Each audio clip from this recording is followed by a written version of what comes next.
ಸಂಕಷ್ಟಹರ ಪ್ರಥಮ ಪೂಜಿತ ವಿಘ್ನೇಶ್ವರನನ್ನು ಸ್ಮರಿಸುತ್ತಾ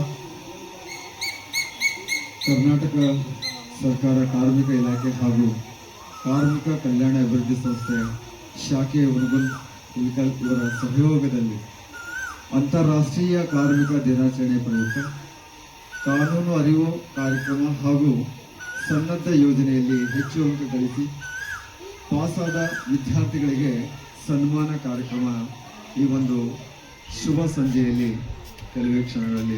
ಅದಕ್ಕಿಂತ ಪೂರ್ವದಲ್ಲಿ ಎಲ್ಲ ಕಾರ್ಯಕ್ರಮಕ್ಕೆ ಆಗಮಿಸಿದ ಮಹನೀಯರಿಗೆ ವೇದಿಕೆ ಅಲಂಕಾರದ ಸ್ವಾಗತವನ್ನು ಹೇಳ್ತಾ ಈ ಒಂದು ಕಾರ್ಯಕ್ರಮವನ್ನು ನಾವು ಪ್ರಾರ್ಥನೆಯ ಮೂಲಕವಾಗಿ ಪ್ರಾರಂಭ ಮಾಡುತ್ತಾ ಇದ್ದೇವೆ. ಪ್ರಾರ್ಥನೆಯನ್ನು ಕುಮಾರಿ ಸುಕನ್ಯಾ ಅವರು ಹಾಗೂ ಅವರ ಸಹಪಾಠಿಗಳು ನಡೆಸಿಕೊಡ್ಬೇಕೆಂದು ಸವಿನಯ ವಿನಂತಿ. ದಯವಿಟ್ಟು ಎಲ್ಲರೂ ತಾವು ಒಂದು 2 ನಿಮಿಷ ಎದ್ದು ನಿಂತು ಅದಕ್ಕೆ ಗೌರವ ಸಮರ್ಪಣೆ ಸಲ್ಲಿಸಬೇಕಂತ ಸವಿನಯ ವಿನಂತಿ. ಸರಿ ನೋಡಿ.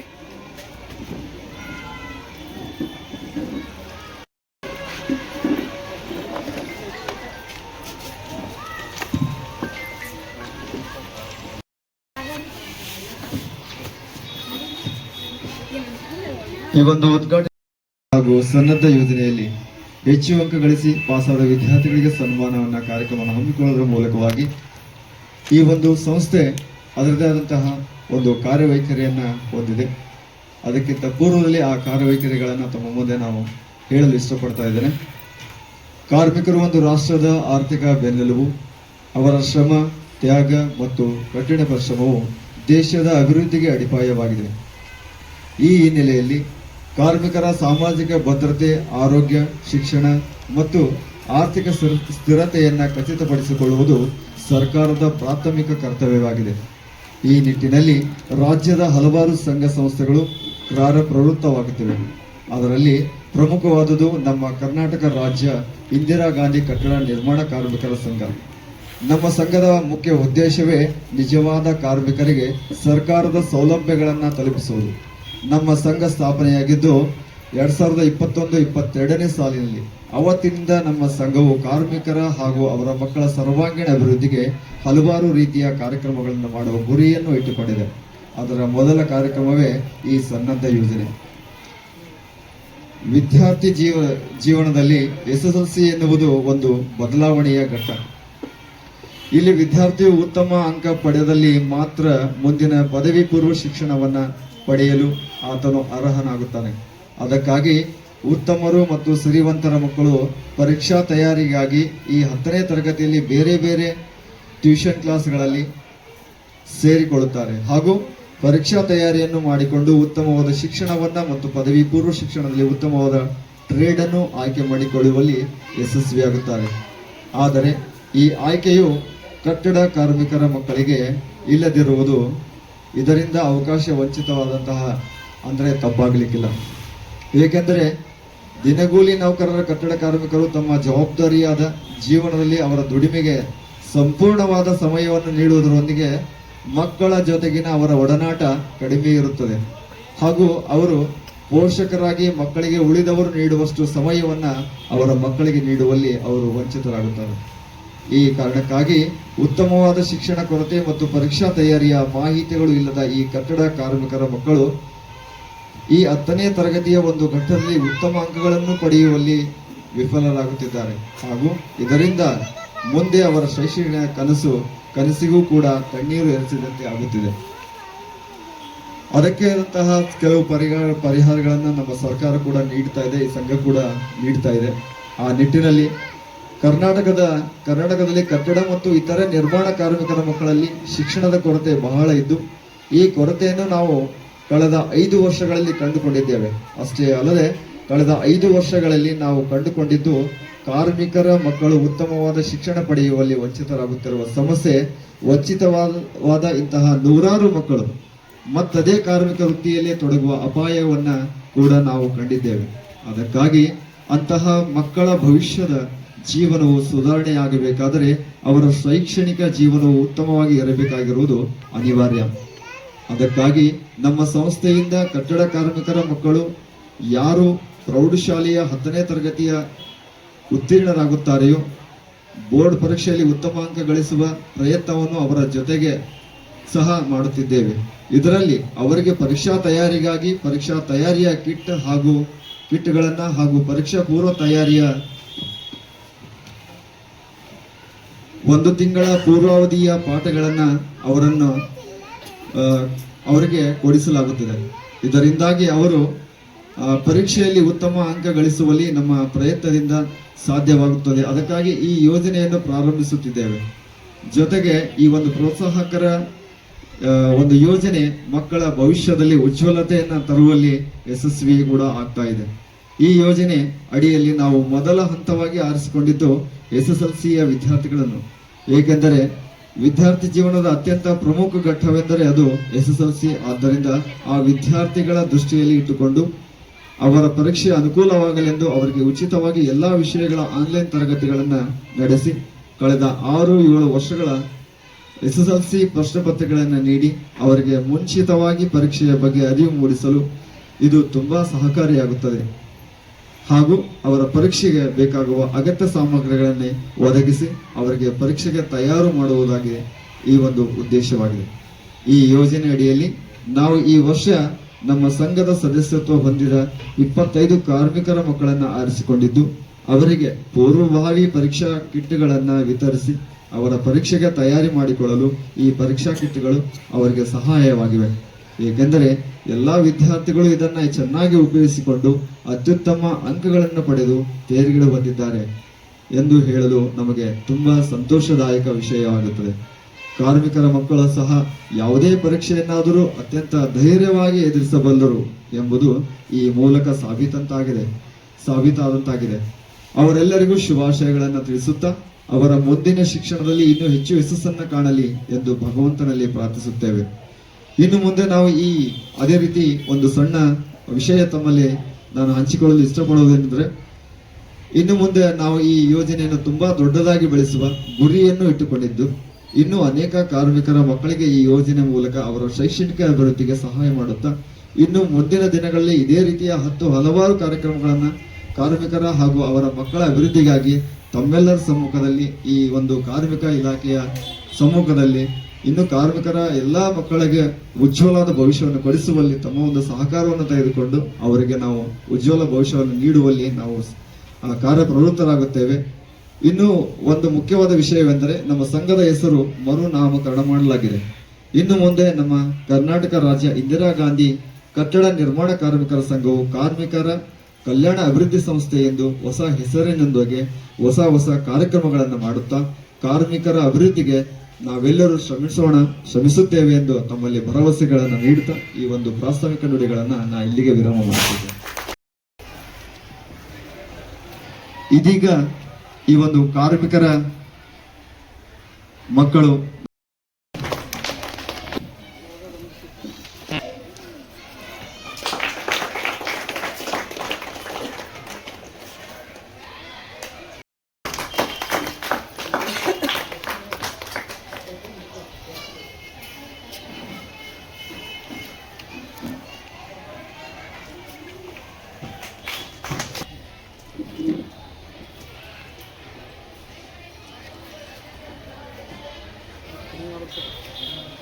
ಚಪ್ಪಾಳೆ ಮೂಲಕವಾಗಿ ಈ ಮಹಿಳೆಯರಿಗೆ ಗೌರವವನ್ನು ಅರ್ಪಿಸಬೇಕು.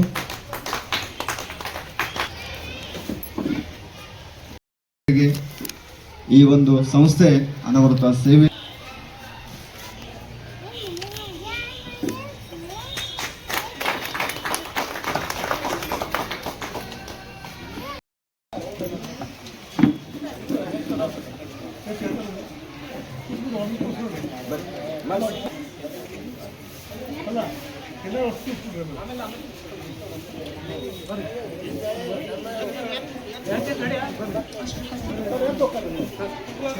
ಸರಿ ನೋಡಿ.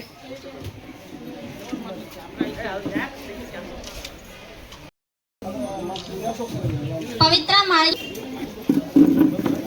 ಅಮೀರ್ ನವಾಜ್ ಮಾಗಿ, ಸಾಕಿನ್ ಸೊಳಿಬಾವಿ ಇವರು. ಅದೇ ರೀತಿ ಕ್ಷಿತಿಜ ಬಡಿಗೆ, ಸಾಕಿನ್ ಇಲ್ಕಲ್ 520 ಅಂಕಗಳನ್ನು ಪಡೆದು 21 ಅಂಕಗಳನ್ನು ಪಡೆದು 83%.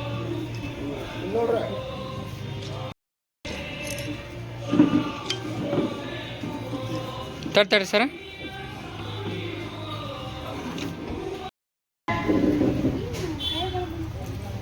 ಹಗುರ ಇದಾಗುತ್ತೆ.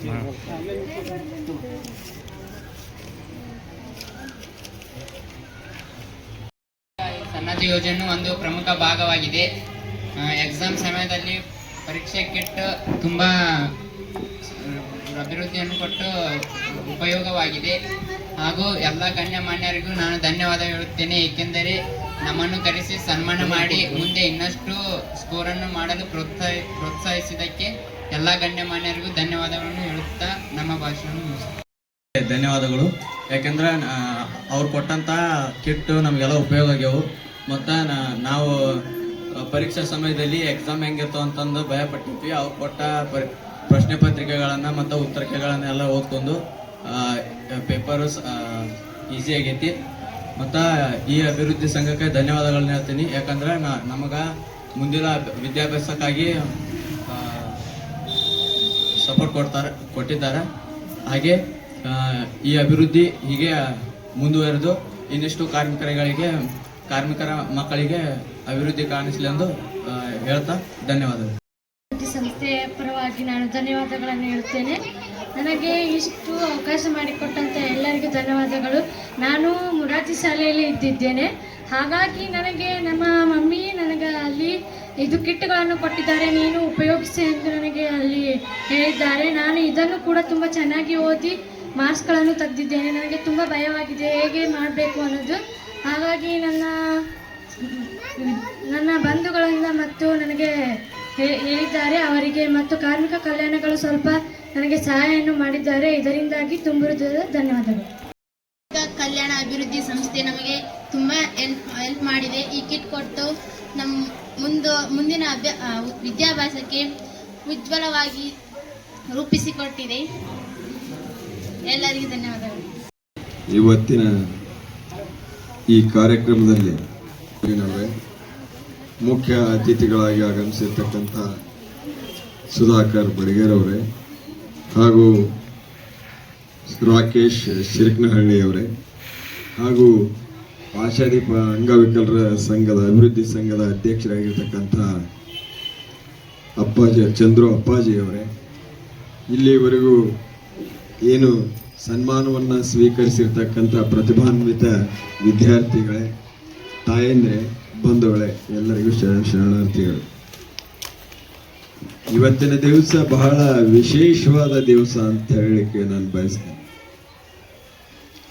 ಬಹಳಷ್ಟು ಜನ ಸಾಕಷ್ಟು ಅವಕಾಶಗಳಿದ್ದಾಗ ಅದನ್ನು ಸದುಪಯೋಗ ಮಾಡಿಕೊಂಡು ಆ ಸೌಲಭ್ಯಗಳನ್ನು ಉಪಯೋಗಿಸಿಕೊಂಡು ಅಂಕಗಳನ್ನು ಪಡೆಯುವುದು ದೊಡ್ಡದಲ್ಲ. ಕಾರ್ಮಿಕರ ಮಕ್ಕಳು ಅತಿ ಹೆಚ್ಚಿನ ಅಂಕಗಳನ್ನು ಪಡೆದಿದ್ದಾರಲ್ಲ, ಅದನ್ನು ನೋಡಿ ನಿಜವಾಗಿಯೂ ನನಗೆ ಹೃದಯ ತುಂಬಿ ಬಂದಿದೆ, ಬಹಳ ಸಂತೋಷ ಆಯಿತು.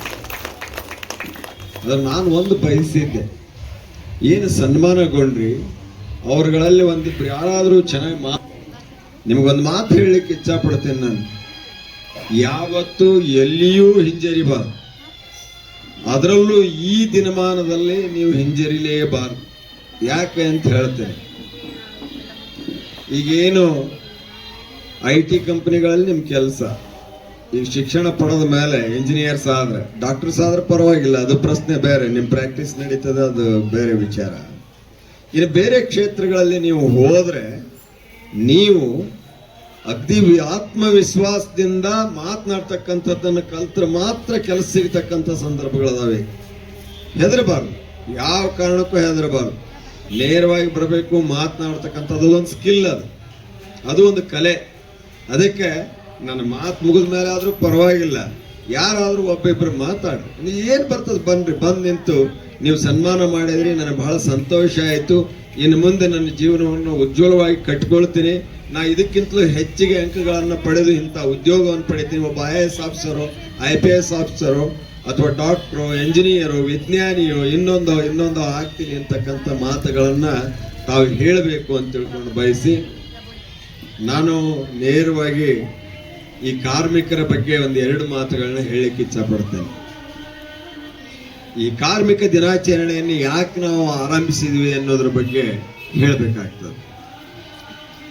ಇದು ಅಂತಾರಾಷ್ಟ್ರೀಯ ಮಟ್ಟದಲ್ಲಿ ಆಚರಿಸ್ತಕ್ಕಂಥ ದಿನಾಚರಣೆ.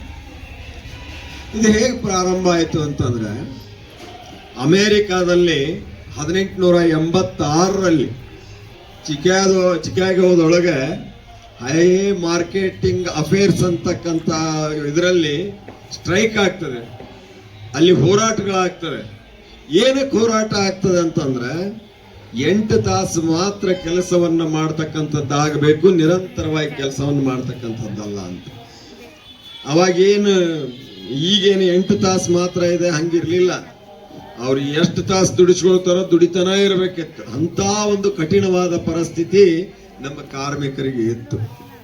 ಆ ಹೋರಾಟದ ಸಂದರ್ಭದಲ್ಲಿ ಆ ಹೋರಾಟವನ್ನ ಮಾಡಿರತಕ್ಕಂಥವರ ಗೌರವಾರ್ಥವಾಗಿ ಮೇ 1ನೇ ದಿನಾಂಕವನ್ನ 1889ರಲ್ಲಿ ಆಚರಿಸಬೇಕು, ಲೇಬರ್ ಡೇ ಅಂತ ಹೇಳಿ, ಅಂದ್ರೆ ಕಾರ್ಮಿಕರ ದಿನ ಅಂತ ತಿಳ್ಕೊಂಡು ಆಚರಿಸ್ಬೇಕಂತ ಹೇಳಿ ನಿರ್ಧಾರ ಆಗ್ತದೆ.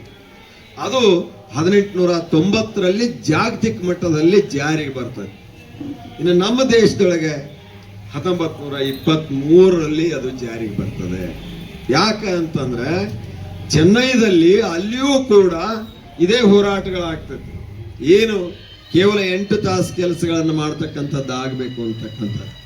ಹಾಗೆ ಅಲ್ಲಿಂದ ನಮ್ಮ ದೇಶದಲ್ಲಿ 1923ರಿಂದ ಮೇ 1ರಂದು ಕಾರ್ಮಿಕರ ದಿನಾಚರಣೆ, ಶ್ರಮಿಕರ ದಿನಾಚರಣೆ ಅನ್ನತಕ್ಕಂಥ ಒಂದು ಆಚರಣೆ ಪ್ರಾರಂಭ ಆಗಿದೆ. ಬಹಳ ಯೋಗ್ಯವಾಗಿರ್ತಕ್ಕಂಥದ್ದು, ಗೌರವಕ್ಕೆ ಪಾತ್ರರಾಗಿರ್ತಕ್ಕಂಥವರ ಬಗ್ಗೆನೇ ಈ ದಿನಾಚರಣೆ ಆಚರಿಸ್ತಕ್ಕಂಥದ್ದು ನನಗೆ ಬಹಳ ಸಂತೋಷ, ಹೆಮ್ಮೆಯನ್ನು ಉಂಟು ಮಾಡ್ತಾರೆ. ಹಂಗ ಒಂದು ವಿಚಾರ ಮಾಡಿ ನೋಡ್ರಿ, ಅಕಸ್ಮಾತ್ ಆ ಶ್ರಮಿಕರು ಇರ್ಲಿಲ್ಲ ಅಂದ್ರೆ, ಅವ್ರೇನು ಕೆಲಸವನ್ನು ಮಾಡ್ತಕ್ಕಂಥ ಏನು ಲೇಬರ್ಸ್ ಅಂತ ಕರಿತೀವಿ ಅವ್ರನ್ನ, ನಾವು ಅವ್ರು ಇರ್ಲಿಲ್ಲ ಅಂದ್ರೆ ನಮ್ಮ ಪರಿಸ್ಥಿತಿ ಏನಾಗ್ತಿತ್ತು ಅಂತ ಹಂಗ ಕಣ್ಣು ಮುಚ್ಚಿ. ಯಾಕೆ ಹೊಳೆದಿರೋದಿಲ್ಲ, ನಮ್ಗೇನೂ ಗೊತ್ತಿರೋದಿಲ್ಲ. ಇವತ್ತಿಲ್ಲೆಲ್ಲರೂ ಚೆನ್ನಾಗಿ ಬಟ್ಟೆ ಮೈ ಮೇಲೆ ಹಾಕೊಂಡು ಬಂದು ಕೂತೀವಿ ಅಂತಂದ್ರೆ ಆ ಶ್ರಮಿಕರೇ ಕಾರಣ, ಆ ಕಾರ್ಮಿಕರೇ ಕಾರಣ. ಇವತ್ತು ಮನೆಯಲ್ಲಿ ಹೊಟ್ಟೆ ತುಂಬ ಊಟ ಮಾಡ್ತೀವಿ ಅಂತಂದ್ರೆ ಅದಕ್ಕೆ ಆ ಕೃಷಿ ಕಾರ್ಮಿಕರೇ ಕಾರಣ, ಅಸಂಘಟಿತ ಕಾರ್ಮಿಕರೇ ಕಾರಣ. ಇವತ್ತು ಒಂದು ಸಣ್ಣದಾದಂತ ಒಂದು ಪೆನ್ಸಿಲ್, ಇವತ್ತು ನನ್ನ ಮಕ್ಕಳು ಬಹಳ ಚೆನ್ನಾಗಿ ಮಾರ್ಕ್ಸ್ ತೆಗೆದಿದಾರಲ್ಲ, ಆ ಪೆನ್ ತಯಾರಾಗಬೇಕಾದ್ರೂ ಶ್ರಮಿಕರೇ ಕಾರಣ.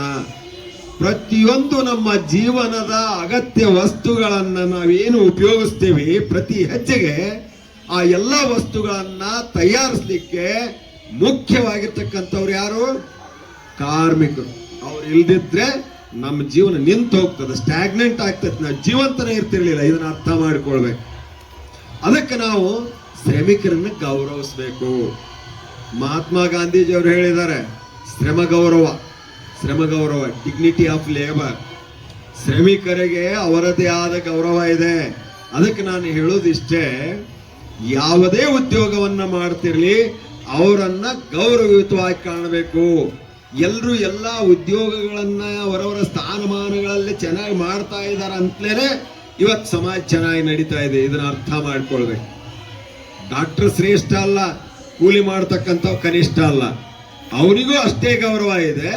ಇವತ್ತು ಡಾಕ್ಟರ್ ಇರೋನಿಗೂ, ಇಂಜಿನಿಯರ್ ಇರೋನಿಗೂ, ಇನ್ನೊಬ್ಬನಿಗೂ ಅಷ್ಟೇ ಗೌರವ ಇದೆ. ಕೂಲಿ ಕಾರ್ಮಿಕನು ಕೂಡ ಈ ನಮ್ಮ ರಾಷ್ಟ್ರದ ಅಭಿವೃದ್ಧಿಯಲ್ಲಿ ಮೇರು ಪರ್ವತದಲ್ಲಿ ಮೇಲೆ ನಿಲ್ತಾನೆ ಅಂತಕ್ಕಂಥ ಮಾತನ್ನು ಹೇಳಲಿಕ್ಕೆ ಇಚ್ಛಪಡ್ತೇನೆ ಬಂದರೆ. ಆ ಕಾರಣಕ್ಕಾಗಿ ನಾವು ಕಾರ್ಮಿಕರನ್ನ ಗೌರವಿಸುವುದನ್ನ ಕಲಿಬೇಕು. ನೀವು ತಿಳ್ಕೋಬೇಕು, ಇಂಥ ಒಂದು ಕಠಿಣ ಪರಿಸ್ಥಿತಿಯಲ್ಲಿ ನಮ್ಮ ಶ್ರಮಿಕರು ದುಡಿದು ಬಂದಿದಾರ ಅಂತಂದ್ರೆ ಕಡಿಮೆಯ ವೇತನದೊಳಗೆ ನಿರಂತರವಾಗಿ ದುಡಿಸಿಕೊಳ್ತಕ್ಕಂಥದ್ದು ಮತ್ತು ಅಪಾಯಕಾರಿ ಕೆಲಸಗಳಿಗೆ ಹಚ್ಚತಕ್ಕಂಥದ್ದು. ಕೈ ಕಳ್ಕೊಂಡವ್ರು ಅದರ, ಕಾಲು ಕಳ್ಕೊಂಡವ್ರು ಅದರ, ಪರಿಹಾರ ಪಡಿಲಾರದೆ ಹೋದಂಥವ್ರು ಅದರ ಹಿಂದಕ್ಕೆ ಬಹಳಷ್ಟು ದಶಕಗಳ ಹಿಂದೆ. ಇವತ್ತು ಅದನ್ನು ಮನಗಂಡಿರ್ತಕ್ಕಂಥ ಸರ್ಕಾರಗಳು ಏನ್ ಮಾಡಿದೆ ಅಂತಂದ್ರೆ ಕಾಯ್ದೆಯನ್ನು ತಂದಿದೆ. ನಿಮ್ಮನ್ನ ಕಾರ್ಮಿಕರನ್ನ ಶೋಷಣೆ ಮಾಡೋ ಹಾಗಿಲ್ಲ, 8 ತಾಸುಗಳ ಮೇಲೆ ದುಡಿಸಿಕೊಳ್ಳೋ ಹಾಗಿಲ್ಲ, ಕಾರ್ಮಿಕರನ್ನ ಅಪಾಯಕಾರಿ ಕೆಲಸಗಳಿಗೆ ಹಚ್ಚೋ ಹಾಗಿಲ್ಲ. ಅವರು ಕೆಲಸ ಮಾಡತಕ್ಕಂಥ ಪ್ರದೇಶದಲ್ಲಿ ಸುರಕ್ಷಿತವಾಗಿರ್ತಕ್ಕಂಥ ವಾತಾವರಣ ಇರಬೇಕು. ಎಲ್ಲ ಈ ಒಂದು ಸೌಲಭ್ಯಗಳನ್ನ ಕೊಡ್ತಕ್ಕಂಥದ್ದು. ಅಕಸ್ಮಾತ್ ಅದನ್ನ ಮೀರಿ ಏನಾದರೂ ಅವರು ಆ ರೀತಿ ನಡೆಸ್ಕೊಂಡ್ರೆ, ಎಂಪ್ಲಾಯ್ ಮಾಡಿಕೊಂಡವರು ನಿಮ್ಮನ್ನ ನೇಮಕ ಮಾಡಿಕೊಂಡವ್ರು ತಪ್ಪಿ ನಡೆದ್ರೆ, ನೀವು ದೂರು ಕೊಟ್ರೆ ಅವರ ಮೇಲೆ ಕಾನೂನಿನ ಕ್ರಮ ಜರುಗಿಸಲ್ಪಡುತ್ತದೆ. ಮೊದಲನಾಗಿಲ್ಲ. ಆದ್ರಿಂದ ಇವತ್ತು ಎಲ್ಲ ರೀತಿಯಿಂದ ಅವರನ್ನ ಗೌರವಿಸ್ತಕ್ಕಂಥದ್ದನ್ನ ಸರ್ಕಾರ ಮಾಡ್ತಾ ಇದೆ. ಅವರಿಗೆ ಆರ್ಥಿಕ ಭದ್ರತೆ ಬೇಕು. ಇವತ್ತು ಅಸಂಘಟಿತ ಕಾರ್ಮಿಕರಿಗೆ ಆರ್ಥಿಕ ಭದ್ರತೆ ಇಲ್ಲ. ಇವತ್ತು ಯಾವ್ದು ಇದು ರೋಜ್ಗಾರ್ ಯೋಜನೆ, ಖಾತ್ರಿ ನರೇಗಾ ಖಾತ್ರಿ, ಉದ್ಯೋಗ ಖಾತ್ರಿ ಯೋಜನೆ ಇದೆ. ಉದ್ಯೋಗ ಖಾತ್ರಿ ಯೋಜನೆಯನ್ನ ಎಲ್ರಿಗೂ ಕೊಡ್ಲಿಕ್ಕೆ ಆಗೋದಿಲ್ಲ. ಕೆಲವಷ್ಟು ಜನಗಳು ಮಾತ್ರ ಅದರ ಲಾಭವನ್ನು ಪಡೆದುಕೊಳ್ಳಬಹುದು. ಇವತ್ತು ಎಲ್ಲಾ ಕ್ಷೇತ್ರಗಳಲ್ಲಿ ಎಲ್ಲಾ ವರ್ಗಗಳಲ್ಲಿ ಕೆಲಸವನ್ನು ಮಾಡತಕ್ಕಂತ ಕೂಲಿ ಕಾರ್ಮಿಕರಿಗೆ ಆರ್ಥಿಕ ಭದ್ರತೆ ಸಿಗಬೇಕು, ಸಾಮಾಜಿಕ ಭದ್ರತೆ ಸಿಗಬೇಕು, ಒಳ್ಳೆಯ ಸಾಮಾಜಿಕ ಸ್ಥಾನಮಾನಗಳು ಅವರಿಗೆ ಸಿಗಬೇಕು, ಗೌರವ ಸಿಗಬೇಕು. ಅದಾಗಬೇಕಂತಕ್ಕಂಥ ಒತ್ತಾಯವನ್ನು ನಾನು ಹೇಳ್ತಾ, ನನ್ನ ನೋವೇನಂದ್ರೆ 1883 ಜಾಗತಿಕ ಮಟ್ಟದ ಹೋರಾಟ ಪ್ರಾರಂಭ ಆಗಿ ಇವತ್ತು ನಮ್ಮ ದೇಶದಲ್ಲಿ 1923 ಪ್ರಾರಂಭ ಆಗಿರತಕ್ಕಂಥ ಹೋರಾಟ ಇವತ್ತು 2026 103 ವರ್ಷಗಳನ್ನ ಕಳೆದಿದ್ದೀವಿ ಹೋರಾಟವನ್ನು ಪ್ರಾರಂಭ ಮಾಡಿ. ಇವತ್ತಿಗೂ ಕೂಡ ನಮ್ಮ ಶ್ರಮಿಕರ ಕೂಲಿ ಕಾರ್ಮಿಕರ ಸ್ಥಿತಿ ಸಂಪೂರ್ಣವಾಗಿ ಸುಧಾರಣೆ ಆಗೇ ಇಲ್ಲ ಅಂತ ಹೇಳೋದಿಲ್ಲ ನಾನು. ಸಾಕಷ್ಟು ಸುಧಾರಣೆ ಆಗಿದೆ. ಸರ್ಕಾರಗಳು ಸಾಕಷ್ಟು ಯೋಜನೆಗಳನ್ನು ಅವರಿಗೆ ತಂದಿದೆ. ಅವರಿಗೆ ಬಸ್ ಪಾಸ್ ಕೊಟ್ಟಿದೆ. ಇವತ್ತು ಅವರಿಗೆ ಸಾಕಷ್ಟು ಸೌಲಭ್ಯಗಳನ್ನು ಕೊಟ್ಟಿದೆ. ಕಿಟ್ ಕೊಡ್ತಾ ಇದ್ದಾರೆ ಇವತ್ತು ಅವರ ಮಕ್ಕಳುಗಳಿಗೆ. ಅವರಿಗಾಗಿ ಕೆಲವಷ್ಟು ಯೋಜನೆಗಳನ್ನು ತಂದಿದೆ. ಆದಾಗ್ಯೂ ಕೂಡ ಇನ್ನೂ ಅವರ ಜೀವನ ಅಂತ ಒಂದು ಉತ್ತಮವಾಗಿರ್ತಕ್ಕಂಥ ಸ್ಥಿತಿಯಲ್ಲಿ ಇಲ್ಲ ಅಂತಕ್ಕಂಥ ಮಾತನ್ನು ಹೇಳ್ತಾ, ಮುಂದಿನ ದಿನಮಾನಗಳಲ್ಲಿ ಈ ರಾಷ್ಟ್ರದ ಬೆನ್ನೆಲುಬು ಅಂತಕ್ಕಂಥದ್ದು ರೈತ ಮಾತ್ರ ಅಲ್ಲ, ಕೂಲಿ ಕಾರ್ಮಿಕರು ಕೂಡ ಅಂತಕ್ಕಂಥ ಮಾತನ್ನು ಹೇಳ್ತಾ, ಅವರಿಗೂ ಕೂಡ ಈ ಗೌರವ ಸಲ್ಲಬೇಕು. ಅವರಿಗೆ ಮುಂದಿನ ದಿನಮಾನಗಳಲ್ಲಿ ಒಳ್ಳೆಯ ಸೌಲಭ್ಯಗಳು ಸಿಗುವುದರ ಜೊತೆಗೆ ಅವರ ಮಕ್ಕಳು ಉತ್ತಮವಾದ ಶಿಕ್ಷಣವನ್ನು ಪಡಿಬೇಕು ಅಂತಕ್ಕಂಥದ್ದು ನಂದು ಕಳಕಳಿ. ಪಾಪ ಬಡವರ ಮಕ್ಕಳಿಗೆ ಶಿಕ್ಷಣದಿಂದ ವಂಚಿತರಾಗ್ತಕ್ಕಂಥದ್ದು ಇವತ್ತಿಗೂ ಕೂಡ ನಡೀತಾ ಬರ್ತಾ ಇದೆ. ನಮ್ಗೆಲ್ರಿಗೂ ಗೊತ್ತಿರಬೇಕು, ಗೌರ್ಮೆಂಟ್ ಸೀಟ್ ನೀಟ್ ಏನದು CET ಬರೆದ ಮೇಲೂ ಕೂಡ ಸರ್ಕಾರಿ ಸೀಟ್ ಸಿಕ್ಕತ್ತೆ ಅಂತಂದ್ರೆ 1,17,000 ರೂಪಾಯಿ ಕಟ್ಟಬೇಕು. ಎಂತ ಬಡವರಿಗೆ ಕಟ್ಟಬೇಕು. ಬಹಳ ಆದ್ರೆ ಏನ್ ರಿಸರ್ವೇಶನ್ ಇದ್ದಲ್ಲಿ ಒಂದ್ ಸ್ವಲ್ಪ ಕಡಿಮೆ ಆಗಬಹುದು, ಇಲ್ಲ ಅಂತ ಹೇಳೋದಿಲ್ಲ. 50,000 30,000 ಇದೆ. ಒಬ್ಬ ಕೂಲಿ ಕಾರ್ಮಿಕರಿಗೆ 30,000 ಕಟ್ಟುದು ಬಹಳ ಭಾರ, 50,000 ಕಟ್ಟುದು ಭಾರನೇ. ಅದಕ್ಕೆ ಸರ್ಕಾರ ಏನ್ ಮಾಡ್ಬೇಕಂದ್ರೆ ಕೂಲಿ ಕಾರ್ಮಿಕರ ಮಕ್ಕಳಿಗೂ ಕೂಡ ನೀಟ್ನಲ್ಲಿ ಅವರಿಗೆ ರಿಸರ್ವೇಶನ್ ಮೀಸಲಾತಿಯನ್ನು ಒದಗಿಸ್ತಕ್ಕಂಥ ಕೆಲಸವನ್ನು ಮಾಡಬೇಕು. ಹಾಗೆ ಅಂತ ಹೇಳ್ತಾ, ಏನು ಈ ನೀವು ಕೆಲಸವನ್ನು ಮಾಡತಕ್ಕಂಥ ಶ್ರಮಿಕರಿದ್ದೀರಿ, ಅಲ್ಲಿ ಏನಾದ್ರೂ ನಿಮ್ಗೆ ಅನ್ಯಾಯ ಆದ್ರೆ ದೂರುಗಳನ್ನು ಕೊಟ್ರೆ ನಿಮ್ಗೆ ಕಾನೂನಾತ್ಮಕವಾದಂತ ರಕ್ಷಣೆ ಇದೆ ಅಂತಕ್ಕಂಥ ಮಾತನ್ನ ಹೇಳಿ, ನನ್ನ ಮುದ್ದು ಮಕ್ಕಳುಗಳಿಗೆ ಬಹಳ ಖುಷಿ ಅಂದ್ರೆ ಬಹಳ ಸಂತೋಷ ಆಯ್ತು. ಅವ್ರ ಮಾರ್ಕ್ಸ್ ಕೇಳಿ ನಿಜವಾಗಿಯೂ ಅಷ್ಟು ಮಾರ್ಕ್ಸ್ ನಾವು ತಗೊಂಡಿಲ್ಲ. ನೇರವಾಗಿ ಹೇಳ್ಬೋದು, ನಾವು ಬಹಳಷ್ಟು ಸೆಕೆಂಡ್ ಕ್ಲಾಸಿನ ಲೆವೆಲ್ನಾಗ ಬೆಳೆದು ಬಂದವ್ರು ನಾವು. ನಿಮ್ಮ ಮಾರ್ಕ್ಸ್ ಕೇಳಿದ್ರೆ ನಮ್ಗೆ ಬಹಳ ವಿಚಿತ್ರ, ಏನಪ್ಪ ಇಷ್ಟು ಮಾರ್ಕ್ಸ್ ಅಂತ ಹೇಳಿ ಸಂತೋಷ.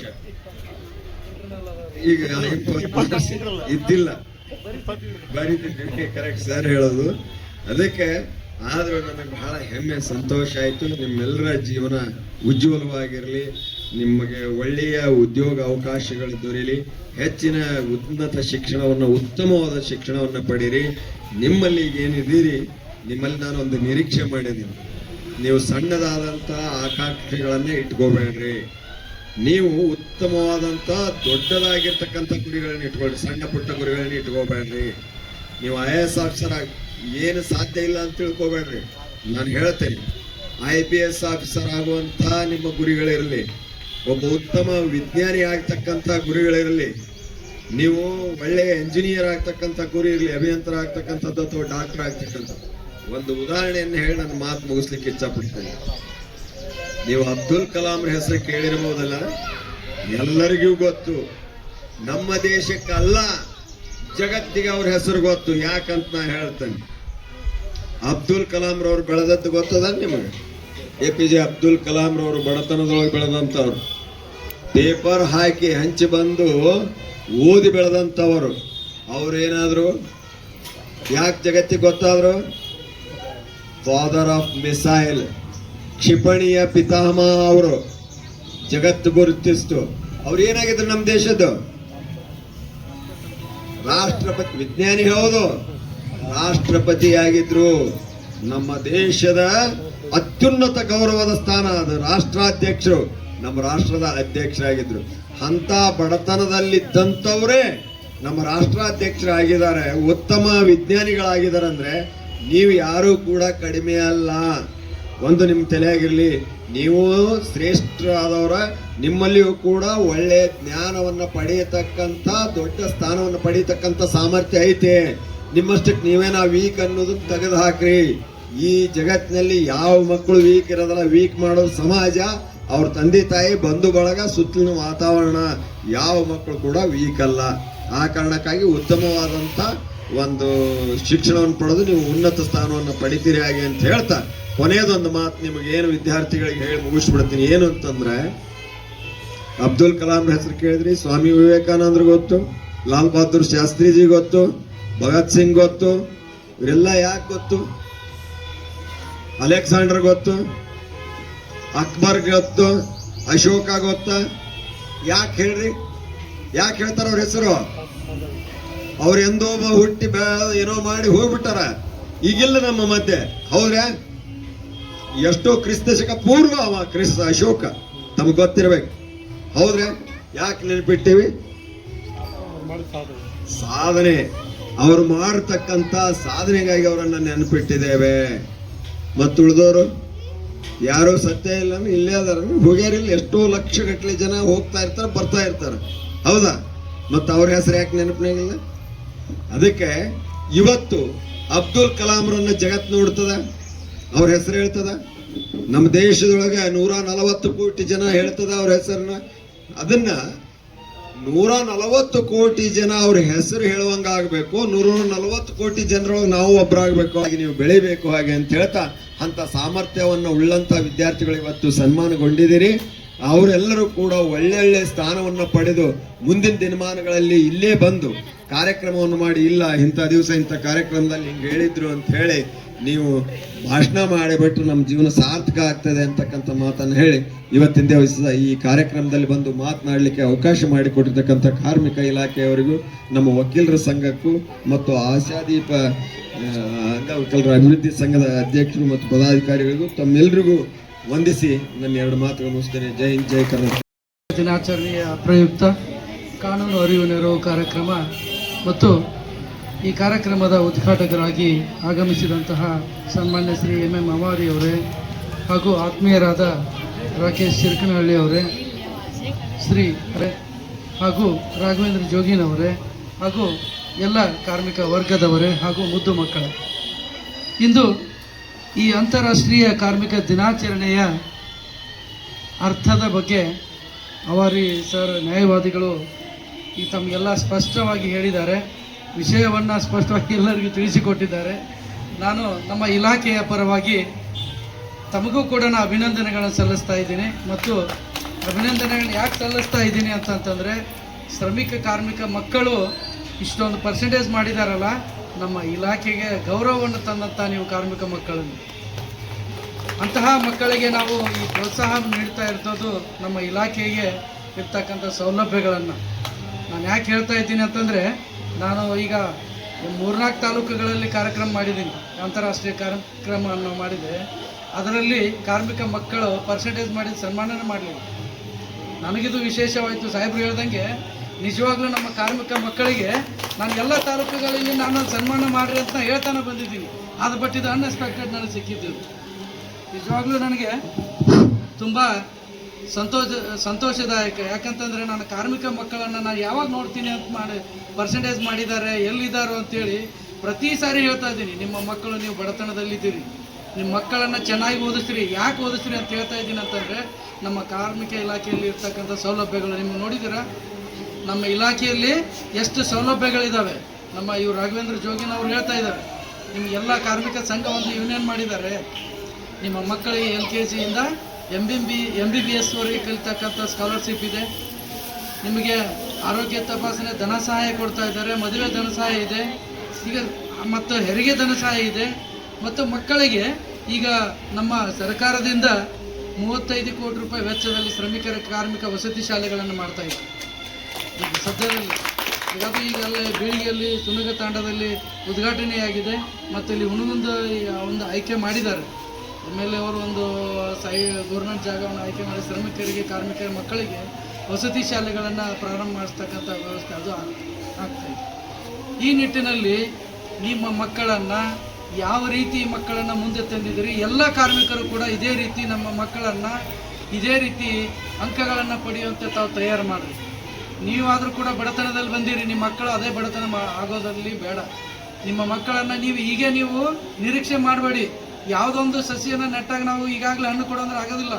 ಸ್ವಲ್ಪ ಮಕ್ಕಳಿಗೆ ಬೆಳೆಯೋದಕ್ಕೆ ಬುದ್ಧಿ ಬೆಳವಣಿಗೆ ಆಗಬೇಕಾದ್ರೆ 18 ವರ್ಷದವರೆಗೆ ಇರುತ್ತೆ. ಸಣ್ಣ ವಯಸ್ಸಿನಲ್ಲೇ ಮದುವೆ ಮಾಡೋದು, ಫೇಲ್ ಆದ್ರಪ್ಪ ಅಂತಂದ್ರೆ ಆ ಹೆಣ್ಣು ಹುಡುಗರನ್ನ ಮದುವೆ ಮಾಡಿ ಕೊಟ್ಬಿಡೋದು, ಸಣ್ಣ ಮಕ್ಕಳು ಅವೇನು ಮುಂದೆ ಕಲಿತಾನೆ ಅಂತೇಳಿ ಅವ್ರಿಗೆ ಕೆಲಸಕ್ಕೆ ಕಳಿಸೋದು, ಇದು ನಮ್ಮ ಕಾರ್ಮಿಕ ಇಲಾಖೆ ಅಡಿಯಲ್ಲಿ ಕಾನೂನು ವಿರುದ್ಧವಾದಂಥದ್ದು. ಇಲ್ಲಿ ಬಾಲ ಕಾರ್ಮಿಕ ನಿಷೇಧ ಮತ್ತು ನಿಯಂತ್ರಣ ಕಾಯ್ದೆ ಅಂತೇಳಿ 14 ವರ್ಷದ ಒಳಗಿನ ಮಕ್ಕಳು ಎಲ್ಲರೂ ಕೆಲಸಕ್ಕೆ ನೀವು ಕಳಿಸಿದ್ದೇ ಆದರೆ ಅಲ್ಲಿ 20,000 ರೂಪಾಯಿದಿಂದ 50,000 ರೂಪಾಯಿ ದಂಡ ಇದೆ, 6 ತಿಂಗಳಿಂದ 2 ವರ್ಷ ಜೈಲು ಶಿಕ್ಷೆ ಇದೆ. ನಮ್ಮ ಇಲಾಖೆ ಸೌಲಭ್ಯನೂ ಕೊಡ್ತಾ ಇದೆ, ಮತ್ತು ಸೌಲಭ್ಯವನ್ನು ತೊಗೊಂಡು ಕೂಡ ನಿಮ್ಮ ಮಕ್ಕಳನ್ನ ಕೂಲಿ ಕೆಲಸಕ್ಕೆ ಹಚ್ಚಿದ್ರಪ್ಪ ಅಂದರೆ ಅದು ನಾವು ದಂಡ ಹಾಕ್ತೀವಿ. ದಯವಿಟ್ಟು ನಿಮ್ಮ ಕಾರ್ಮಿಕರ ಕೆಲಸಕ್ಕಾಗಲಿ, ಕಟ್ಟಡ ಕಾರ್ಮಿಕರಾಗಿರ್ಬೋದು, ಯಾವುದೇ ಕೆಲಸದಲ್ಲಿ 14 ವರ್ಷದ ಒಳಗಿನ ಮಕ್ಕಳು ಯಾವುದೇ ಕೆಲಸದಲ್ಲಿ ಕೆಲಸ ಮಾಡಿದರೂ ಕೂಡ ಕಾನೂನು ರೀತಿ ಅಪರಾಧ. ಅದರಲ್ಲಿ ಉಚಿತವಾದ 112 ಮತ್ತು 1098ಗೆ ಯಾರಾದರೂ ಕೂಡ ಇಂಥವರ ಮಗು ಇಲ್ಲಿ ಕೆಲಸ ಮಾಡ್ತಾ ಇದೆ ಅಂತೇಳಿ ರಿಜಿಸ್ಟರ್ಡ್ ಆದರೆ ನಿಮಗೆ ಸಿಗ್ತಕ್ಕಂಥ ಸೌಲಭ್ಯಗಳು ಕೂಡ ಬಂದಾಗ್ತವೆ. ದಯವಿಟ್ಟು ಈ ಕಾರ್ಮಿಕ ಇಲಾಖೆಯಲ್ಲಿ ನಿಮಗೆ ಕೊಡ್ತಕ್ಕಂಥ ಸೌಲಭ್ಯಗಳನ್ನು ಕಾರ್ಮಿಕರಿಗೆ, ನೀವು ಬಡತನದಲ್ಲಿದ್ದೀರಿ, ನಿಮ್ಮ ಮಕ್ಕಳನ್ನು ಅಭಿವೃದ್ಧಿಪಡಿಸ್ರಿ. ಇಂಥ ಸೌಲಭ್ಯಗಳನ್ನು ನಿಮಗೇನು ಬೇಕೋ ಉಚಿತವಾದ ಇವನ್ನೆಲ್ಲ ನೀವು ಹೇಳ್ತಾರೆ. ನಾವು ಇವೊಂದು ಸಂಘ ಮಾಡಿದ್ದೀವಿ. ಇವರು ಏನೀಗ ಅಧ್ಯಕ್ಷರು ಕರ್ನಾಟಕ ಇಂದಿರಾ ಗಾಂಧಿ ಕಟ್ಟಡ ಕಾರ್ಮಿಕರ ಸಂಘ ಏನಿದೆ ಅಲ್ಲ, ಅಲ್ಲಿ ಕಾರ್ಮಿಕರಿಗೆ ಏನು ಸೌಲಭ್ಯಗಳಿದ್ದಾವೆ, ಇಲ್ಲಾಂದ್ರೆ ನಮ್ಮ ತಾಲೂಕು ಆಫೀಸಿಗೆ ಬರ್ರಿ, ಏನು ಬೇಕು ನಿಮ್ಗೆ ವೆಬ್ಸೈಟಲ್ಲಿ ಸಿಗ್ತದೆ. ನಿಮಗೆ ಮೊಬೈಲ್ ಯೂಸ್ ಮಾಡ್ತಿರ್ತೀರಿ ಯಾವುದ್ಯಾವುದು, ಅಲ್ಲಿ ಸೌಲಭ್ಯಗಳನ್ನ ಹುಡುಕ್ರಿ. ನಮ್ಮ ಮಕ್ಕಳಿಗೆ ಏನು ಈಗ ನೋಡು, ಈಗ ಸನ್ನದ್ಧ ಯೋಜನೆ ಅಡಿಯಲ್ಲಿ ಎಷ್ಟು ಈ ಮಕ್ಕಳಿಗೆ ಅನುಕೂಲ ಆಗಿದೆಯಲ್ಲ. ಈಗ ಅವರೇ ಹೇಳ್ತಾ ಇದ್ದಾರಲ್ಲ, ನಿಮ್ಗೆ ಒಂದು ಆ ಕಿಟ್ಟಿಂದ ನಮ್ಗೆ ಎಷ್ಟು ಯೋಜನೆ ಆಗಿದೆ ಅಂತ, ಎಷ್ಟೋ ಮಕ್ಕಳು ವಂಚಿತರಾಗಿದ್ದಾರೆ. ಅಂಥವನ್ನ ಎಲ್ಲರೂ ಸೌಲಭ್ಯ ಪಡ್ಕೊಡ್ರಿ. ಆ ಮಕ್ಕಳ ಮುಂದೆ ಉಜ್ವಲ ಭವಿಷ್ಯವನ್ನು 18 ವರ್ಷ ಅವರು ಬೆಳೆದು ಮುಂದೆ ದೊಡ್ಡ ವ್ಯಕ್ತಿ ಆಗೋ ತನಕ ಇದು ಮಾಡ್ರಿ. ಆ ಮಗು ಕಲಿದಿಲ್ಲ, ಒಂದು ಸ್ವಲ್ಪ ದಡ್ತನ ಮಾಡ್ತೀರ, ಕಲಿದಿಲ್ಲ ಅಂತೇಳಿ ಅರ್ಧದಲ್ಲಿ ಶಾಲೆ ಬಿಡಿಸೋದು, ಯಾವ ದುಡಿಯೋ ಖರ್ಚು ಅನ್ನೋದು, ಇವೆಲ್ಲ ಇದು ಡಿಸಿಷನ್ ತಗೋಬೇಡಿ. ಹುಟ್ಟುವಾಗ ಎಲ್ಲ ಮಕ್ಕಳು ಸಣ್ಣ ಉಡಾತನೇ ಇದ್ದೇ ಇರ್ತಾರೆ. ಸ್ವಲ್ಪ ನಾವು ದಾರಿ ತರ್ತಕ್ಕಂಥ ಕೆಲಸ ನಾವು ಮಾಡಬೇಕು. ಅವ್ರನ್ನ ಯಾವ ರೀತಿ ತಿಳಿಸಿ ಹೇಳ್ಬೇಕಂತ ನಮ್ಮ ಬಡತನವನ್ನು ಅವ್ರು ಅರ್ಥ ಮಾಡಿಕೊಂಡು ಓದ್ತಕ್ಕಂಥ ಕೆಲಸ ಅವ್ರು ಆಗಬೇಕು. ನಿಮ್ಗೆ ಹೇಳ್ಬೇಕಂತಂದರೆ, ನಾನು ನನ್ನ ಮೊದಲ ಬಾಲಕಾರ್ಮಿಕ ಶಾಲೆಗಳಿದ್ದೆ ಸರ್. ಅವಾಗ ಒಂದು ಸುನಗ ತಾಂಡದ ಹುಡುಗ ಅವ್ರ ತಂದೆ ತೀರ್ಕೊಂಡಿತ್ತು, ಬಂದಲ್ಲಿ ಬಾರಲ್ಲಿ ಕೆಲಸ ಮಾಡ್ತಾ ಇದ್ದ. ಆ ಮಗು ಕೇಳಿದೆ, ಯಾಕೋ ಇಲ್ಲಿ ಕೆಲಸ ಇಲ್ಲ ರೀ, ನಮ್ಮ ಅಪ್ಪ ತೀರ್ಕೊಂಡು 1 ತಿಂಗಳಾಯಿತು, ಮನೆಯಾಗ ನಮ್ಮ ತಾಯಿ ದುಡಿಯೋಕ್ಕಾಗಲ್ಲ, ನಾನೇ ಒಬ್ಬನ ಮಗ, ಏನು ಮಾಡಬೇಕು ಅಂತ. ಆಯಿತು, ನಾವೊಂದು ಹಿಂಗೆ ಮಾಡ್ತೀನಿ, ನಿಮ್ಮ ತಾಯಿಗೆ ಏನಾರು ಒಂದು NREC ಒಳಗೆ ಕೆಲಸಕ್ಕೆ ಕೊಡಿಸ್ತೀನಿ, ನೀನು ಕಲಿತೀಯ ಅಂತಂದು. ಸರ್, ನಾನು ಕಲಿಯೋಕೆ ರೆಡಿ ಇದ್ದೀನಿ ರೀ ಅಂತಂದ. ಅವ್ನು ತಂದು ನಾವು ವಸತಿ ಶಾಲೆಗೆ ಹಾಕಿದೆ. ಮತ್ತೆ ಬಡತನ ಆಗ್ತಿತ್ತು, ಅವ್ರವ್ವ ಮಗನ ಬಿಟ್ಟಿಲ್ಲ, ಮತ್ತೆ ಕರ್ಕೊಂಡು ಹೋದಲ್ರಿ. ಮತ್ತೇನು ಮಾಡೋದು, ಸಾಲಿನ ಬಿಟ್ಬಿಟ್ಟಿದ್ದೀನಿ ರೀ, ಬೇಡ ಹಂಗೆ ಬೇಡ, ಬಾಯಿಲಿ ನೀ ಅಂತಂದೆ. ಮತ್ತು ಬಂದು ಈಗ KEBಯಲ್ಲಿ ಜೂನಿಯರ್ ಇಂಜಿನಿಯರ್ ಆಗಿದ್ದಾನೆ ಆ ಹುಡುಗ. ಮೊನ್ನೆ ಜಿಲ್ಲಾಧಿಕಾರಿಗಳು ಸನ್ಮಾನ ಮಾಡಿದ್ದೀವಿ ರೀ. ಅವನು ಜೂನಿಯರ್ ಇಂಜಿನಿಯರ್ ಆಗಿದ್ದಾನೆ. ಮನುಷ್ಯನಿಗೆ, ವ್ಯಕ್ತಿಗೆ ಒಮ್ಮೆ ಬಡತನದ ಮಗುವಿಗೆ ಯಾರು ಅರಿವಾಯ್ತು ಅಂದರೆ, ನಾ ಏನಾರು ಸಾಧನೆ ಮಾಡಬೇಕು, ನನ್ನ ತಂದೆ ತಾಯಿನ ಸಾಕಬೇಕು ಅನ್ನೋದು ಅವ್ರ ತಲೆ ಒಳಗೆ ಇರುತ್ತೆ.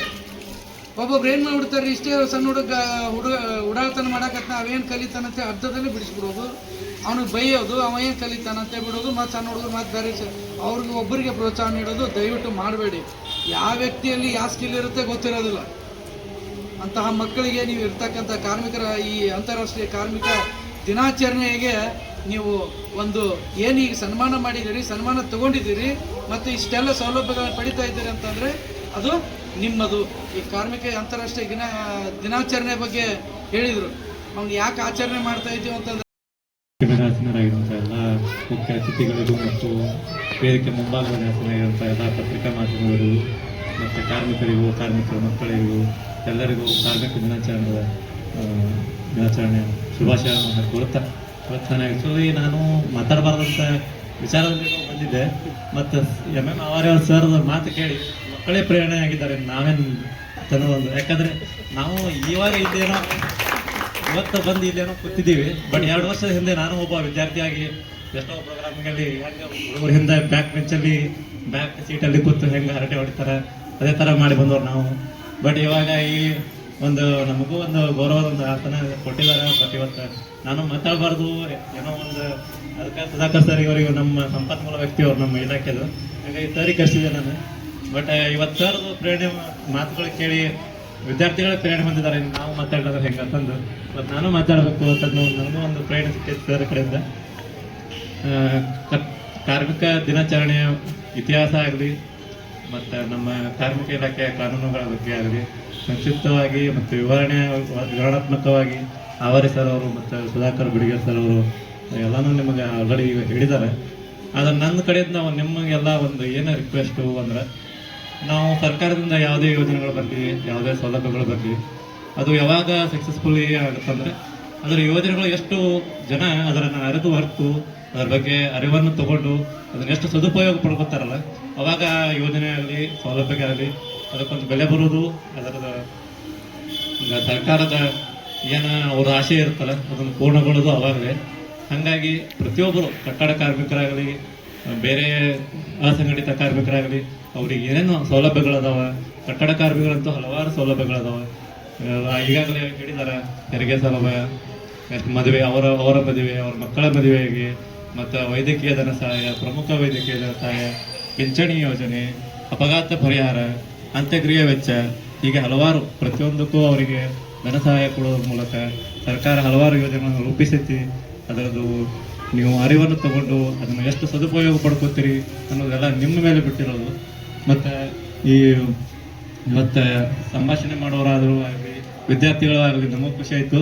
ಈ ವೇದಿಕೆ ಮ್ಯಾಗ ಏನು ಒಂದು ಖುಷಿ ವಿಚಾರ ಹಂಚ್ಕೋಬೇಕಂದ್ರೆ, ನಮ್ಮ ಹುನಗುಂದ ಮತ್ತು ಕ್ಷೇತ್ರಕ್ಕೆ ಸಂಬಂಧಪಟ್ಟಂಗೆ ಈ 2026-27ನೇ ಬಜೆಟ್ನಲ್ಲಿ ಶ್ರಮಿಕ ವಸತಿ ನಿಲಯ ಅಂತಂದು 6ರಿಂದ 12ನೇ ತರಗತಿಯವರೆಗೂ ವಿದ್ಯಾರ್ಥಿಗಳಿಗೆ ಉಚಿತವಾಗಿ ವಸತಿ ಮತ್ತು ಶಿಕ್ಷಣವನ್ನು ನೀಡೋ ಸಲುವಾಗಿ ನಮ್ಮ ಇಲ್ಲೊಂದು ವಸತಿ ನಿಲಯ ಅನೌನ್ಸ್ ಆಗೈತಿ.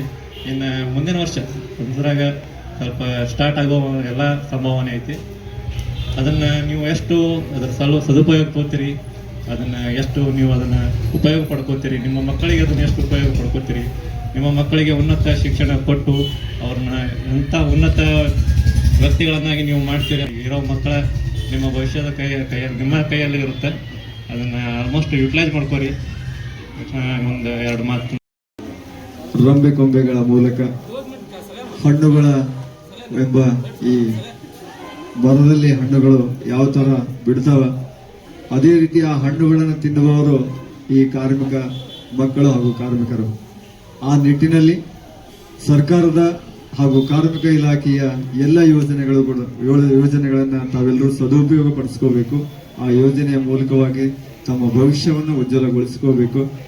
ಹೊಸ ಯೋಜನೆಗಳು ನಿಮಗೆ ಯಾವಾಗಲೂ ತಲುಪ್ತಾನೆ ಇರ್ತವೆ ಅನ್ನೋ ಮಾತುಗಳನ್ನು ಹೇಳಿದ ಶ್ರೀಯುತ ರಾಕೇಶ್ ಶಿರ್ಕನಹಳ್ಳಿ ಹುನಗುಂದ ತಾಲೂಕು ಕಾರ್ಮಿಕ ನಿರೀಕ್ಷಕರು ಹುನಗುಂದ ಇವರಿಗೆ ಹೃದಯಪೂರ್ವಕ ಧನ್ಯವಾದಗಳನ್ನು ಅರ್ಪಿಸ್ತಾ, ಈಗ ಈ ಒಂದು ಕಾರ್ಯಕ್ರಮದಲ್ಲಿ ನಾನು ಅವಾಗೆ ಸ್ವಾಗತ ಮಾಡ್ಕೋಬೇಕಾಗಿತ್ತು, ದಯವಿಟ್ಟು ಕ್ಷಮೆ ಇರಲಿ ಅವರಿಗೆ. ಶ್ರೀಯುತ ನಿಲ್ಕಂಠ್ ಮಾಹಿತಿ ಕೇಂದ್ರ ಇಲ್ಕಲ್ ಇವರು ಆರೋಗ್ಯದ ಕುರಿತಾಗಿ ಒಂದು ತಮ್ಮ ಮುಂದೆ ಕಾರ್ಮಿಕರ ಮಕ್ಕಳಿಗೆ ಹಾಗೂ ಕಾರ್ಮಿಕರಿಗೆ ಮತ್ತು ನಮ್ಮೆಲ್ಲರಿಗೂ ಆ ವಿಷಯ ಆರೋಗ್ಯದ ಕುರಿತಾಗಿ 4 ಮಾತುಗಳನ್ನು ಹೇಳಕ್ಕೆ ಬರ್ತಾ ಇದ್ದಾರೆ. ಶ್ರೀಯುತ ನೀಲ್ಕಂಠ್ ಮಡಿವಾಳ ಸರ್ ಅವರು ಶುಭಾಶಯಗಳು. ಸರ್ ಅದೆಲ್ಲ ಹೇಳಿದ್ರು. ಒಂದು 100 ವರ್ಷ ಆಯಿತು. 1923 ನಾವು ಈ ಒಂದು ಕಾರ್ಮಿಕರ ಹಕ್ಕಿನ ಬಗ್ಗೆ ನಾವು ಇದನ್ನು ಸ್ಟಾರ್ಟ್ ಮಾಡಿದ್ವಿ. ಬಟ್ 100 ವರ್ಷ ಆಗೈತಿ, ಎಲ್ಲ ಸಿಗಾಕತ್ತೈತಿ, ಆದ್ರೆ ಇನ್ನೂ ಸಿಕ್ಕಿಲ್ಲ ಅಂತ ಹೇಳಿದ್ರು ನಿಜ. ಯಾಕಂದರೆ ಇನ್ನೂ ಕೆಲವು ಕಾರ್ಮಿಕರಿಗೆ ಆ ಕಾರ್ಮಿಕರಿಗೆ ಕೆಲವು ಸೌಲಭ್ಯಗಳು ಸಿಗ್ತಾ ಇಲ್ಲ ಕೆಲವು ಹಳ್ಳಿಗಳ ಪ್ರದೇಶದಲ್ಲಿ. ನಾನು ನಿಜವಲ್ಲೂ ಅವರಿಗೆ ನಾನು ಧನ್ಯವಾದಗಳನ್ನು ಸಲ್ಲಿಸ್ತಾ ಇದ್ದೀನಿ. ಯಾಕಂದರೆ ನಾವು ಕೂಡ ಗ್ರಾಮೀಣ ಪ್ರದೇಶದಿಂದ ಬಂದವರು. ಆದರೆ ಆ ಥರ ಸಿಗ್ತಾ ಇಲ್ಲ. ಅದನ್ನು ಸಿಗಲಿ ಅಂತ ಹೇಳಿದ್ರು. ನಿಜವಾಗ್ಲೂ ಅದು ಬೇಗ ಆ ಕಾರ್ಮಿಕರ ಮಕ್ಕಳಿಗೂ ಸಿಗಲಿ. ಮತ್ತು ಒಂದನೇದಾಗಿ ಈ ಒಂದು 2025-26ನೇ ಸಾಲಿನ ಈ ಏನು SSLC ಪರೀಕ್ಷೆಯಲ್ಲಿ ಅತ್ಯಧಿಕ, ಅದು ಕಾರ್ಮಿಕರ ಮಕ್ಕಳು ಅತ್ಯಧಿಕ ಒಂದು ಪರ್ಸೆಂಟೇಜ್ ಈ ಒಂದು ಸ್ಕೋರನ್ನು ಮಾಡಿದ್ದಾರೆ. ಅವ್ರಿಗೂ ಕೂಡ ನಾನು ಧನ್ಯವಾದಗಳನ್ನು ತಿಳಿಸ್ತಾ ಇದ್ದೀನಿ. ಇದರ ಜೊತೆಗೆ ಈ ಎಜುಕೇಷನ್, ಈ ಕಾರ್ಮಿಕರ ಮಕ್ಕಳಿಗೆ ಆರೋಗ್ಯವಂತೂ ಎಲ್ಲರಿಗೂ ಬೇಕು. ಯಾರಿಗೆ ಆರೋಗ್ಯ ಬೇಡ? ಯಾರಿಗೆ ಆರೋಗ್ಯ ಬೇಡ? ಎಲ್ಲರಿಗೂ ಆರೋಗ್ಯ ಬೇಕು. ಹಾಗೆ ಈ ಒಂದು ಆರೋಗ್ಯವನ್ನು ಹೇಗೆ ಇಟ್ಕೋಬೇಕು, ನಾವು ಆರೋಗ್ಯವನ್ನು ಹೇಗೆ ಸುಧಾರಿಸ್ಕೋಬೇಕು, ಆಹಾರ ಪದ್ಧತಿ. ಯಾಕಂದರೆ ನಾವು ಪುನೀತ್ ರಾಜ್ಕುಮಾರ್ ಯಾರಿಗೆ ಗೊತ್ತಲ್ಲ? ಮತ್ತು ರೀಸೆಂಟಾಗಿ ದಿಲೀಪ್ ರಾಜ್ ಅಂತ ಒಬ್ರು ತೀರ್ಕೊಂಡ್ರು. ಅವರೆಲ್ಲ ತೀರ್ಕೊಂಡಿದ್ದು ಆರೋಗ್ಯ ಕೆಟ್ಟಿಸ್ಕೊಂಡಲ್ಲ, ಆರೋಗ್ಯವಿದ್ದರೆ ತೀರ್ಕೊಂಡ್ರು. ಯಾಕಂದರೆ ಆಹಾರ ಪದ್ಧತಿ ಚೆನ್ನಾಗಿಲ್ಲ. ಆ ಒಂದು ಆಹಾರ ಪದ್ಧತಿನ ಹೆಂಗೆ ಅಳವಡಿಸ್ಕೋಬೇಕು, ಅದರ ಜೊತೆಗೆ ಎಜುಕೇಷನ್ ಜೊತೆಗೆ ನಮ್ಮ ದಿನಂಪ್ರತಿಯ ಜೀವನ ಶೈಲಿಯ ಜೊತೆಗೆ ಆಹಾರವನ್ನು ಬದಲಾಯಿಸಿಕೊಂಡು ಚೆನ್ನಾಗಿ ಆರೋಗ್ಯ ಬಿಟ್ಕೊಂಡ್ರೆ ನಾವು ಮುಂದೆ ಬಡವರಾಗಿ ಹುಟ್ಟೋದು ತಪ್ಪಲ್ಲ, ಬಡವರಾಗಿ ಸಾಯೋದು ತಪ್ಪು ಅಂತೇಳಿ ಒಂದು ವ್ಯಾಖ್ಯಾನ ಇದೆ. ಹೌದು, ನಾವು ಬಡವರಾಗಿ ಹುಟ್ಟಿದ್ದೀವಿ, ಬಡವರಾಗಿ ಸಾಯ್ಬೇಕಾ? ಅದು ನಮ್ಮ ತೀರ್ಮಾನ. ತಂದೆ ತಾಯಿ ಬಡವರದಾರ, ನಿನ್ನ ಡಿಸಿಷನ್ ನೀನು ತಗೋಬೇಕಲ್ಲ. ಅದನ್ನು ಈಗ SSLC ಮಕ್ಕಳು ಅಳವಡಿಸ್ಕೋಬೇಕು.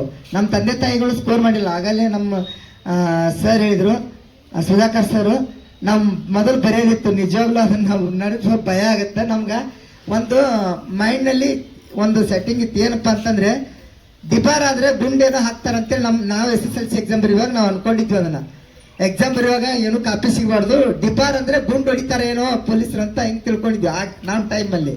ಬಟ್ ಈ ಥರ ಈಗೇನಿಲ್ಲ. ಎಜುಕೇಷನ್ ತುಂಬ ಚೆನ್ನಾಗಿದೆ. ಮತ್ತು ನನಗೆ ತುಂಬ ಖುಷಿ ಆಯ್ತು. ಏನಂತಂದರೆ, ಕೆಲವೊಂದು ವಿದ್ಯಾರ್ಥಿಗಳಿದ್ರು ಈ ಕಾರ್ಮಿಕರ ಕಿಟ್ಟು ಮಾಡಿಕೊಂಡು ಬಂದಿದ್ದಾರೆ. ಅದು ಮನೆ ಎಲ್ಲ ಕಾರ್ಮಿಕರು ಎಲ್ಲರೂ ಮನೆಯಲ್ಲಿ ಯಾರೇ ಇರಲ್ಲ, ಎಲ್ಲರೂ ಬೆಳಗ್ಗೆ ಕೆಲಸಕ್ಕೆ ಹೋದ್ರೆ ಸಾಯಂಕಾಲ ಬರ್ತಾರೆ ಅಂತ ಅವ್ರಿಗೆ ಏನು ಗೊತ್ತಿರಲ್ಲ. ಅಂಥವ್ರಿಗೆ ಇವ್ರು ಹೋಗಿ ಅವ್ರಿಗೆ ಮನೆಗೆ ಹೋಗಿ ತಿಳುವಳಿಕೆ ಹೇಳಿ ಇಂಥ ನಿಮ್ಮ ಮಕ್ಕಳಿಗೆ ಇದೈತೆ ಅಂತ ಹೇಳಿ ಇಂಥವೆಲ್ಲ ಕಾರ್ಯಕ್ರಮ ಮಾಡ್ತಿದ್ದಲ್ಲ, ಅವ್ರಿಗೆ ನಮ್ಮ ಹೃತ್ಪೂರ್ವಕ ಧನ್ಯವಾದ.